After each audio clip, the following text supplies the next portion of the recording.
дар шаҳри Анталияи Туркия мусобиқаи бунуфузи Гранд-сламоид ба ҷудо байни беҳтарин варзишгарони сайёра ба анҷом расид. Дар мусобиқоти мазкур аз миёни 8 тан аз ҷудокори тоҷик танҳо ба Темур Раҳимов имкон даст дод ки барандаи нишони биринҷӣ гардад. Дар рӯзи охирини мусобиқа 4 тан аз варзишгари умедбахши тоҷик истеъдоди куштингирии худро нишон доданд. Ҷаҳонгир Маҷидов дар даври аввал озод буда рақобатро аз даври дуюм муқобили ҷудокори Булғористон Ивайло Иванов оғоз кард. Вақти асосии рақобат ғолибро муайян карда натавонист ва қуввозмоии ин ду паҳлавон ба вақти тиллоӣ кашида шуд. дар ниҳоят паҳлавони тоҷик аз рақибаш шикаст хӯрда ва аз ҳаққи идомаи мубориза маҳрум гардид. Комроншоҳи Уступирён низ дар даври якум озод буд. Дар даври дуюм рақобати шадид бо ҷудокори Озарбойҷон Руфат Исмоилов нишон дод. Пас аз гузашти 1 дақиқа варзишгари ҷавони озарӣ тавонист ки аз Комроншоҳ як вазари ситонад. Аммо 20 сония мондан ба анҷоми нерӯсанҷӣ Уступирён бо истифода аз зидди ҳамла як имтиёзи вазари касб намуд ва ҳамчунин рақибро дар ҳолати пӯшнокӣ нигоҳ дошт ва ғолиби ин рақобат гардид. дар даври сеюм Комроншоҳ бо Давид Кламерт аз Чехия вориди майдони рақобат шуд.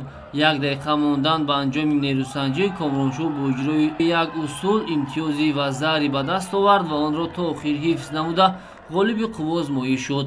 мутаассифона ин паҳлавони соҳибноми Тоҷикистон дар рақобати даври чорякниҳоии мусобиқоти мазкур аз ҳарифи гурҷии худ Лука Майсурадзе мағлуб гашта, аммо имкони ба даст овардани нишони биринҷиро дошт. Вале дар рақобати тасаллубахш низ аз варзишгари Канада Луис Крёбер Гагнон шикаст хӯрд ва аз идомаи сабқат маҳрум гардид. Ёдовар мешавем ки дар вазни 90 килограмм нишони тиллоро Силва Морелес аз Куба ба даст овард. варзишгари дигари Тоҷикистон Абубакри Акоби рақобатро дар даври дуюм муқобили Матиас Метсен аз Дания шурӯъ кард. Абубакр дар дақиқаи дуюми нерӯсанҷӣ тавонист бо коучигари аз ҳариф як вазари ситонад, вале Метсен пас аз гузашти 30 сония бо иҷрои як усули зебо касби имтиёзи вазари кард ва дар баробари иҷрои усул ҳамзамон рақибро дар замин бо тахтапӯш нигоҳ дошт ва ғалабаи худро ба даст овард. паҳлавони умедбахши тоҷик Темур Раҳимов дар даври аввал озод буда дар даври дуюм рақобатро бар муқобили Грегори Прайор аз Иёлоти Муттаҳидаи Амрико оғоз намуд. Раҳимов дар дақиқаи якуми рақобат бо иҷрои Деаши Барай имтиёзи вазари касб намуд ва дар идомаи рақобат рақибро дар ҳолати пӯшнокӣ нигоҳ дошт ва ғолиби ин нерӯсанҷӣ гардид.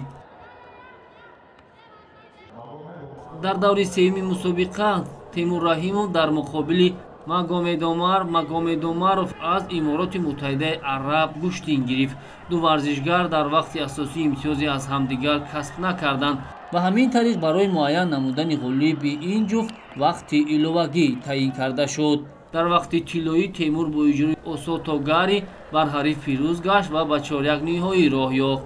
дар рақобати марҳилаи чорякниҳоӣ Темур Раҳимов аз ҷудочии Маҷористон Ричард Сипоч бо дарёфти 3 шидо мағлуб гардид. дар рақобати даври тасаллубахш Темур бар Ушанги Кокаури озарӣ пирӯз гашт ва ин паҳлавони сангинвазни тоҷик имкон пайдо намуд ки барои нишони биринҷии мусобиқаи Гранд-слам Анталия муборизаро идома бидиҳад. дар мубориза барои касби нишони биринҷии ҷудокори маъруфи тоҷик бар муқобили Ҷозеф Терҳек аз Фаронса майдондорӣ кард. дар дақиқаи дуюми рақобат ин ҳарифашро бо иҷрои зебои Учимата шикаст дод ва барандаи медали биринҷии мусобиқа гашт. ёдовар мешавем ки ғолиби вазни ҷамъи 100 килограмм варзишгари соҳибноми гурҷистонӣ Гурам Тушишвили гашт. Алишер Юсупов аз Узбекистон барандаи нишони нуқра гардид. медали дуюми биринҷиро дар ин мусобиқа Гранда Анди аз Куба моли худ гардонид. ёдовар мешавем ки барои Темур Раҳимов ин чорумин нишон аз сабқатҳои Гранд-слам маҳсуб мешавад.